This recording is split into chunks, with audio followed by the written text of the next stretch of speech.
Hello there, and welcome to my channel, Novice Modelling in a Midlife Crisis. My name is Andy, and today we're going to do a sort of kit comparison review, if you like, of the German sort of staple armoured personnel carrier of World War II, the Sdkfz 251-1. Now, I've got two kits in front of me. One that I got, one that turned up this morning, and one that's been in my kit box, my kit stash for 7 months, and I haven't done anything with it yet. This one is the ICM kit number 35103, Sdkfz 251-1 Ausf A with 4 German infantry figures. And I'm sure this one's very familiar to everybody. This is the Tamiya 35020 German Hanomag Sdkfz 251-1. I think this might be an Ausf B, I'm not too sure. You can see from the pictures on the front that there are some slight differences. This one has got this sort of angled front to it, where this one's got a straight metal plate. This one's got this sort of bulge going on here, where this one's got a sort of access hatch. This one has got these extra sort of gun ports on the side, where this one is just plain. But essentially, it's kind of the same vehicle, which serves the same purpose, and it was produced around about the same time. These were produced by different manufacturers, and I believe that some of them just did things slightly differently. It could be that one's 1938 and one's 1940, but I mean, essentially, it's two different manufacturers offering a kit, early war personnel carrier for the German army. So I kind of thought it'd be interesting just to have a look at them, and I'm not trying to, shoot grenades at Tamiya. But this kit was first produced from a moulding in 1973, which is 50 years ago. And this one from ICM was from a moulding produced in 2018. So you could say that, yeah, it's really unfair to compare the two, because obviously this one is going to be better than that one. Yeah, that is true. But Tamiya haven't updated this one for 50 years. So maybe they should get the finger out. I don't know. I mean, I kind of like this one because it's, it's really simple, and as a novice, simple is good. So they all have sort of benefits, but normally there is also a difference in price. This one on eBay, or pretty much anywhere in the UK, goes for sort of £20 to £24 brand new, which is a fair price considering you're getting a nice vehicle and you're getting 5 figures with it.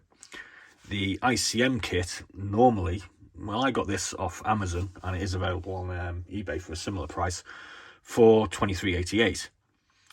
So I got free postage off Amazon because I spent more than 30 quid. And you're getting a better kit for this, for that sort of money. But the RRP on it, as per Amazon, says £39.99.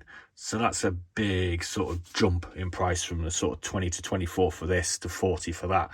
But when you go onto eBay and you go onto the internet, you generally find that you can pick this up for around about 32, 33. So I think realistically the difference is about £10 between the two. I just happened to be fortunate to pick this up for pretty much the same sort of price.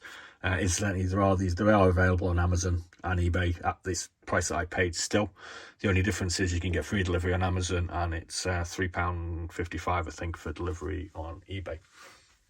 I'll probably put a link in the description bar so you can have a quick nose. So what we're going to do is just going to have a quick look at some of the parts, some of the more important ones, I suppose you could say.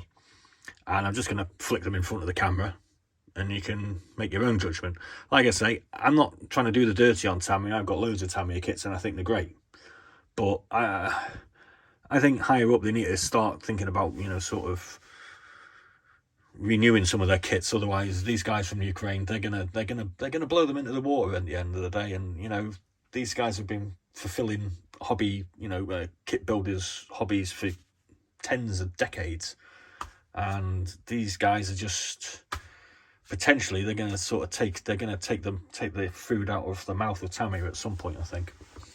So I'll have a look at some of the more important parts. We'll have a look at the most boring of the section that I've pulled out, which is going to be the wheels first. This darker grey version, this is the Tamiya. The pale grey is the ICM. We're just going to put the wheels up against each other, and you can kind of make your own sort of judgment on it. I don't think, these road wheels, I don't think there's any much difference in them, to be honest with you. There does seem to be a slight difference in size, which is kind of bizarre, but they've both got sort of detail on. They both sort of have rivets on the inner parts of the wheels. For me, the main difference is the Tamiya comes with a full-on plastic wheel, whereas the ICM comes with a fake rubber tyre. I am aware some people don't like these sort of things because over time they can sort of crack and deteriorate or whatever, but I kind of prefer the rubber ones because, well, I just kind of do myself. Next off, we're going to look at, I suppose you could say this is some of the most important parts because these are the more visible sections. The Tamiya, as you may be familiar with, just is basically 2 sections, and it's built. It's got a floor section which goes in the bottom. These running boards are attachable. Now, I built 2 of these 25 years ago, and I seem to remember these were a bit of a ball ache, to be honest with you, but that was probably just me. So when we look at, say, this section here, this has got a very plain underside. I mean, I don't know whether this is really that important, to be honest with you, but one of these is plain, and the undersection of the ICM has rivets and detail on it, which is kind of nice.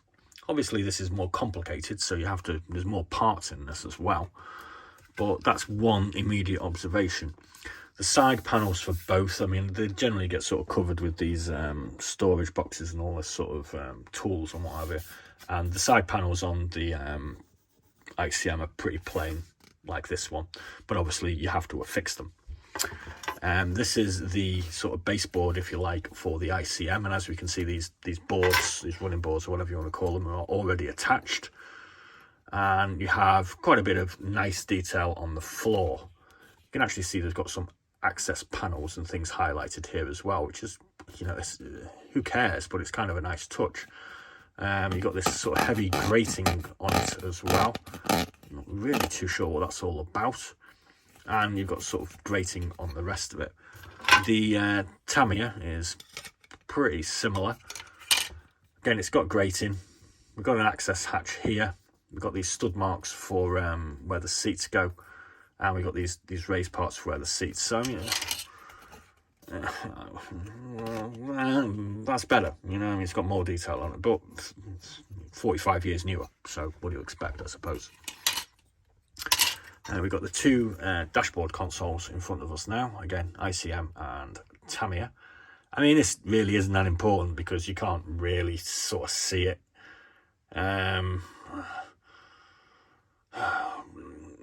I think they're both equivocal, to be honest with you. I mean, this seems to have sort of a little bit more going on with it, but I don't really care about that. That's not really that important, but I just thought I'd point that out. We have the top of the vehicle here, and as we can see, we have open hatches. So, you know, you can have these stopped and you can have a couple of mechanics working on them because you can open up the access panels to the engine. I mean, obviously, you know, if you're suitably equipped and mentally stable, you can cut the access panels away on this one, but you don't have to here.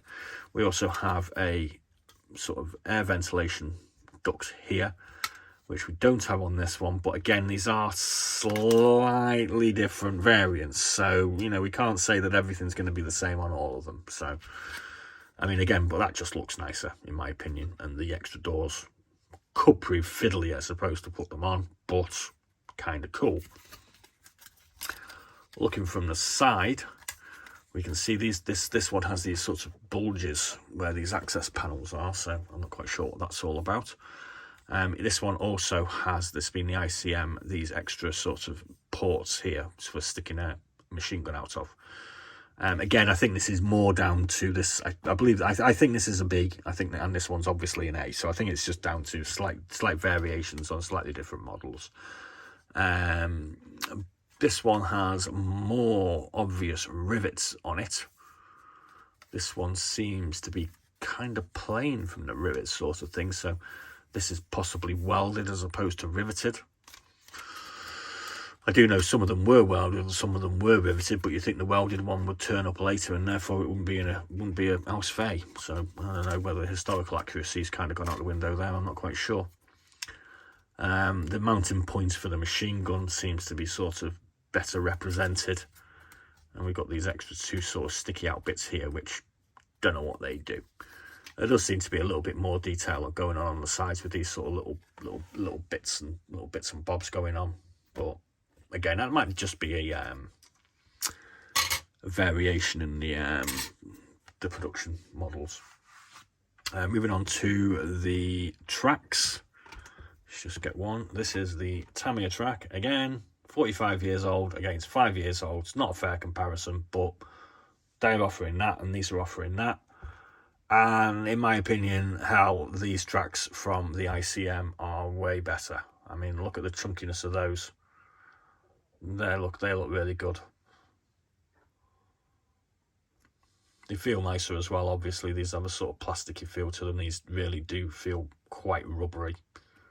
And they do feel stronger as well, which is obviously important. Obviously, the ICM comes with a lot more sprues with it, so you do get a lot more equipment with it. Let me just find the correct sprue that I was looking for. You get a whole bunch of rifles and accessories that are actually mounted in racks on the inside. Obviously, you also get a whole complete sort of engine to build. I mean, that comes with no engine, but I mean, it's just extra work, isn't it? But I mean, a lot of people like extra detail, a lot of people like ease. So ease, extra work. Yeah, you got to make your mind up on that, I suppose, on what you prefer. There's nothing really to go on about that sprue. Moving on to the decals, I'm afraid this is where, you know, the Tamiya one still does win. This one comes with a couple of basic sets of decals for Russia and Germany. And this one comes with a whole load of decals, including the Africa core, which we're going to cover up because it's got that naughty symbol on. You got a whole load of numbers here, which is really good. You know, you can use them on multiple kits. And it comes with a whole load of tactical sort of unit details and some badges for the helmets as well. So that one wins easily from the Tamiya. This one doesn't really come with many tactical details, so it does come with some decals for the instrument panel, which that one doesn't. Now, the real elephant in the room. Hey, elephants in the room. I love that saying. It's great. Here's the figures.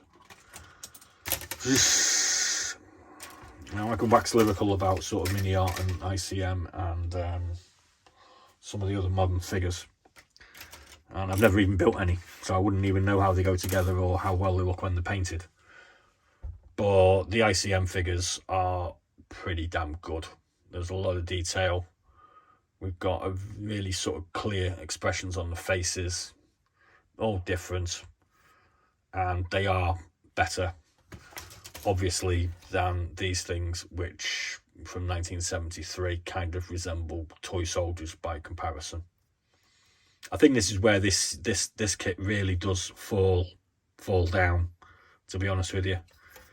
I mean, in the 1970s and the 1980s, this was what you got, and it was totally acceptable. But now, I don't know. They just don't look very good compared to these modern figures. And I don't know whether, you know, if this isn't available for £24 in a couple of weeks, and you have to pay 34 quid for it, and this one's 24. Is the quality of the figures the kind of thing that's the breaks the back of this and is the deal breaker? I think it will be for me, actually, to be honest with you. I mean, also, this one comes with sort of fighting pose figures, which, looking at how people do dioramas these days, this sort of relaxed, sort of non-fighting situation seems to be the way people go. And the fighting figures, you just don't see people using them anymore. So this, I don't know, it's just, for me, I've got to be honest with you, I'm thinking of selling this on eBay now, because those figures are the kind of figures that I want to do in dioramas in a couple of years' time. This palaver with guys running around and machine guns sort of at the ready. If you're trying to do a diorama of that, it's going to have to be huge, because you're going to have to have some opposing forces on the other side. These guys sort of chilling out and wandering around the Polish countryside or the French countryside. That's kind of easier to deal with. So that's my humble opinion on the whole sort of Sdkfz 2511 ICM versus Tamiya sort of little debate I've just sort of had with myself and yourself. In that, if you can get these for a comparable price, that one wins hands down. If you just want the vehicle, and that one's more expensive, or kind of works, doesn't it? Still. But if you're looking at these guys against these guys, whether it's the quality or the actual poses, and the sort of usability of them in a small scale diorama, which I don't really have an experience of, you know, I don't really know about these things. I'm just casting a novice's sort of opinion on this. This is far more attractive than this is. So I don't know, somebody get a letter off, fire an email off to the vice president of something from Tamiya, because you're gonna start having trouble. So thanks for watching. Please do like and subscribe. I've got a load of kit reviews up, what's in the box kit reviews up, that you can have a look at. About 130 odd of them, covering 172, 135 scale kits. Currently trying to just play around with some stuff and learn some skills. But my intention, obviously, in the future, sort of 6 months next year, is to start sort of trying to get my head around figure building and some of these more difficult kits. I'm quite happy to play around with these ones at the moment, because, you know, they are a lot more simple, and these are definitely more intended towards a sort of higher skill level.